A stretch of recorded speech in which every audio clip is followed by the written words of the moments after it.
እኔ አባቴን አላውቅም።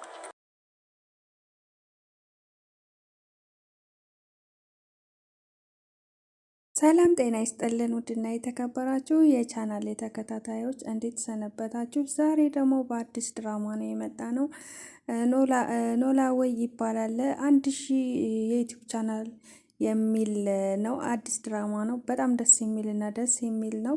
እንድትከታተሉት 1000 የሚል ነው የቻናላቸው ስም። 1000 ብላችሁ ሰርች ብታደርጉ ታገኙታላችሁ።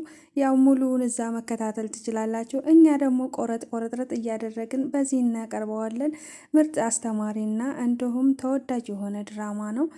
እንድትከታተሉ ትጋብዛችኋለሁ። በ1000 የዩቲዩብ ቻናል ያላቸው ናቸው።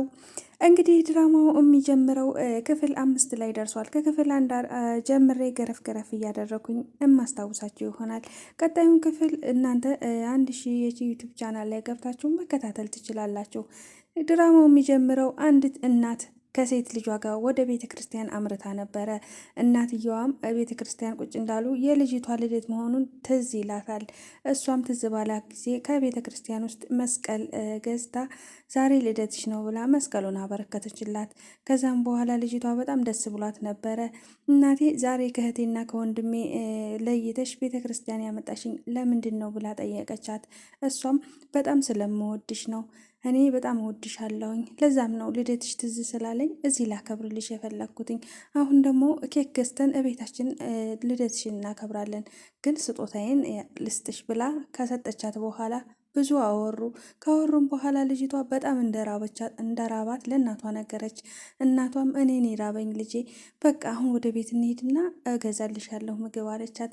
እሷም አይ ከዚህ መሄድ አልፈልግም አለች። ይሄ የክፍል 1 ታሪክ ነው። ክፍል 5 ላይ ደርሷል። ላስታውሳችሁ ብዬ ነው። እሷም ከዚህ አልንቀሳቀስም እናቴ፣ እዚሁ ምግብ ገዝተሽ አምጥተሽልኝ እዚሁ በልቼ ነው የሚሄደው በማለት ልጅቷ እምቢኝ ስትላት፣ እናትም ከዚህ ቦታ እንዳትነቃነቂ ብላ እሷም ምግብ ልትገዛ ወደ ኬክ ቤት አመራች። ኬክ ቤት ደርሳ ኬኩን ገዝታ ስትመጣ ልጅቷ ግን ባስቀመጠችባት ቦታ አልነበረችም። በጣም ነው ያዘነችው። ብትጮክ፣ ብትወድቅ፣ ብትነሳ፣ መሬቱን ብትደበድብ፣ ወደ ሰማይም ቀና ብላ ብታይ ምንም ነገር አይታያትም ነበረ። ከቤተ ክርስቲያኑ ስር ትንሽ ተደፍታ ካለቀሰች በኋላ እሷም ምንም ማድረግ አልቻለችም እና ወደ ቤቷ ተመለሰች። ከዛም ከአመታት በኋላ ሌላ ትንሽ ልጅ ነበራትና እሱ አድጎ ተማሪ ሆኗል። አሁን ላይ ከሱ ጋር ከአመታት በኋላ ልጄ እኮ 16 ዓመቷ ዛሬ ልደቷ ነው በማለት አስታወሰች። እንደዛም ሆኖ ልጇ በእሷ ስም ነበር የሚጠራው። በጠፋችው ልጅ ስም ስለሚጠራ ምላሴ ዛሬ እኮ እህትህ 16 ዓመት ይሞላታል፣ ዛሬ ልደቷ ነበረ፣ አብራኝ ብትኖር ኖሮ አከብርላት ነበር ብላ ፎቶዋን እያየች በጣም አለቀሰች። ወንድ ልጇም እናቴ አይዞሽ በቃ አንድ ቀን እናገኛት ይሆናል ብሎ እናቱን ማጽናናት ጀመረ። በተቃራኒው ደግሞ አንድ ሴት እህት አለቻት።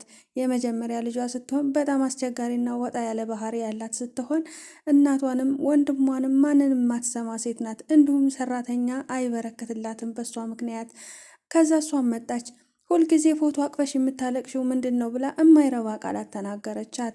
እሷም አይ እኔ ተስፋ አልቆርጥም፣ ልጅ አንድ ቀን እናቴ ብላ እንደምትመጣ ተስፋ አልቆርጥም፣ ትመጣለች፣ በዙሪያ እንዳለችም ይሰማኛል። ልጄ በዙሪያ ናት ያለችው፣ የትም አልሄደችም፣ እንደ ጠፋች አይደለም የማስበው። አሁን ላይ የእናትነት አንጀት የሚነግረኝ ልጄ ዙሪያ ላይ እንዳለች ነው። ግን ምን እያደረገች ይሆን? ምን ሆና ይሆን? ከፍቷት ይሆን? ተደስታ ይሆን? እያለች እናቷም በጣም እያዘነች ነበረ። ሰላም የምትባለው ልጇ ሰላሟን ልትሰጣት አልቻለችም። አንቺ እኮ ስምሽ ብቻ ነው ሰላም እንጂ ሰላም መስጠት አታቂም ብላ እናቷም እየተቆጣቻት ነበር። እሷም አንቺ ፎቶ አልቅሰሽ ከማልቀስ ውጭ እኛን ኬር አድርገሽን አንድ አታቂም በማለት ልጅቷን በጣም እየተበሳጨች ነበር። ከዛም ከክፍሉ ወጣች። ወንዱ ልጅ ግን ይቺ ልጅ ምን አስባ ነው? ለምንድን ነው እንደ ትልቅ የማትሆነው? ለምንድን ነው እንደ ሴት የማትሆነው? በቃ መውጣት መግባት ወይ ኩሽና ገስግታ ምሳ እንኳን ቁርስ እንኳን አትሰራም። ምንድን ነው ሀሳቧ? ይቺ ልጅ እንደ ህፃን የሚያደርጋት ነገር ምንድን ነው እያለ ተናደደባት። ከዛም በኋላ እናት ተዋት በማለት እሷን እንዲተዋት ነገረችው። እሷም አሁንም ልጇን ፎቶ እያየች መብሰልሰሏን አልተወችም። ልጇ ግን አድጋ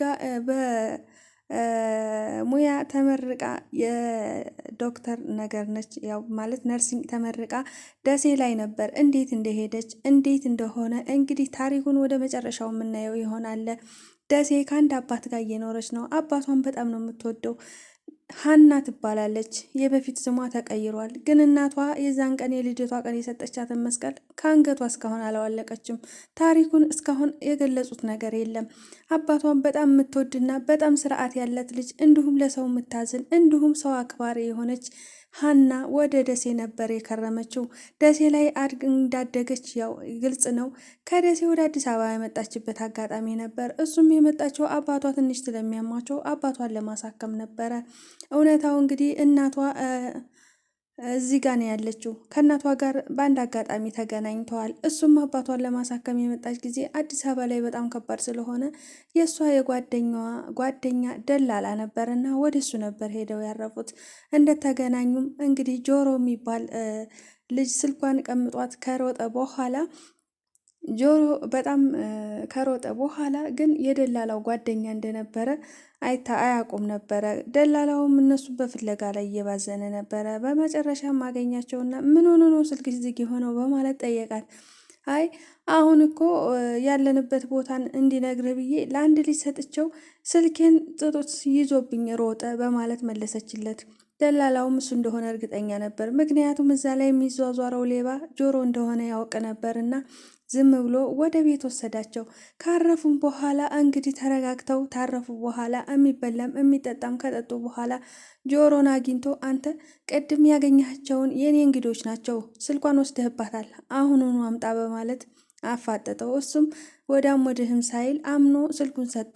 ከዛም በኋላ ጆሮን ይቅርታ ጠይቆ ከነሱ ጋር ተግባቢ ይሆናል። አሁን ላይ የሀና አባት ጋር በጣም ይዋደዳል። ጆሮ በጣም ተስማምቶታል ከእርሳቸው ጋር መሆን ወዷቸዋል። እንዲሁም ተቀይሞ ጆሮ ሲሰርቅ ሲያዩት ተቀይመውት ነበር የሀና አባት። ግን በዛው አልቆረጡበትም።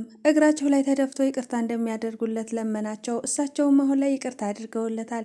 ሀናና ጆሮ እንዲሁም የሀና አባት አሁን ላይ ቤተሰብ ሆነዋል። አባባ በጣም ወዷቸዋል። የአባት ፍቅር ስላግኝቼ ስለማላቅ እኔ አንዱን አባቴ እንዳረክ እፈልጋለሁኝ።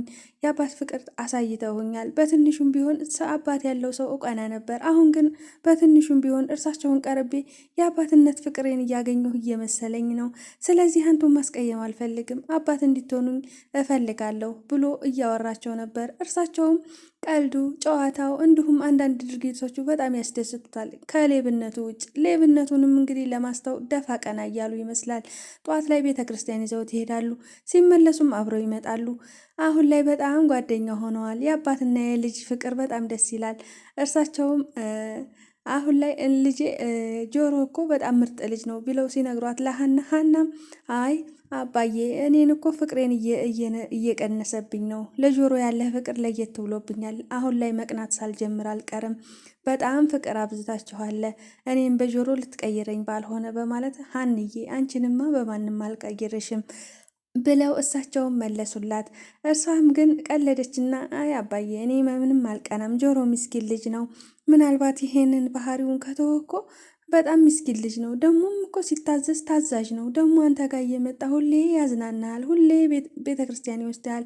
መንገዱን አዲስ አበባን ያው እኛ ዞር ዞር ብለን ስለማናውቀው እሱ ስለሚያውቀው አሁን ላይ እየተባበረን ነው። አዲስ አበባ በጣም ከባድ ነው አባዬ በማለት ሀና እያወራች ነበረ። ጆሮም እንግዲህ ከነሱ ቤት ጠዋት ማታ እንደ ቤተ ክርስቲያን መሳለሙን አልተውም። አባባም እንግዲህ ከዚች ከሌብነቷ ውጭ በጣም እንደሚወዱት ተናግረው ነበረ። በዛም ተቃራኒ እንግዲህ ደላላው እነሱን ከነሱ ጋር ሲሆን ምንም እንደማይሰርቅ ይህን ሌብነቱን እንዲተው ደጋግሞ እየነገረው ነበር። እሱ ግን ሌብነቱን ሊተው አልቻለም። ምክንያቱም ከልጅነቱ ጀምሮ ይሄንን ስራ ተክኖበታል። በፍጹም ይህንን ስራ መተው እንደማይፈልግ ነው። ሰይጣን እያሳሳተኝ ነው በማለት አንዳንድ ጊዜም በቀልድ ይናገራል። ግን እንዲተው በደጋጋሚ እየነገሩት ነው። እንግዲህ ሀና ወደ ወላጅ እናቷ ቤት የቤት ሰራተኛ ሆና ልትቀጠር ሄዳለች። ቀጣይ ክፍል አብረን የምናየው ይሆናል። የቤት ሰራተኛ ሆና በተቀጠረችበት ቤት መስቀሏን አውልቃ ሻወር ቤት እንዳስቀመጠችው እናቷ በልጅነቷ የሰጠቻት ነበረ። እረስታው ወጥታለች። ድራማው የተጠናቀቀው በዚህ ነው። ቀጣይ ክፍል አብረን የምናይ ይሆናል። እናንተም እንድትከታተሉ ትጋብዛለሁ። አብራችሁ ስለቆያችሁ ከልብ አመሰግናለሁ። ውድ ተከታታዮቼ እንግዲህ ክፍል 5 ላይ ደርሷል። ነናወይ አብራችሁ እንግዲህ ተከታተሉት። 1000 ቻናል ላይ ሄዳችሁ መከታተል ትችላላችሁ። እኛም ቀንጨብ እያደረግን እናመጣዋለን። እኛንም ስለምትከታተሉን ከልብ አመሰግናለሁኝ። ላይክ፣ ሰብስክራይብ፣ ሼር አትርሱ። ሁላችሁም ሰዎች ላይክ አድርጉ። ቪዲዮን ከወደዳችሁት እንዲሁም ሸር በማድረግ ተባበሩኝ። በጣም ደስ የሚልና አስተማሪ የሚሆን ድራማ ይመስለኛል። ጆሮ የሚባለው ልጅ በጣም ደስ የሚል ፈታ ያለ ልጅ ነው።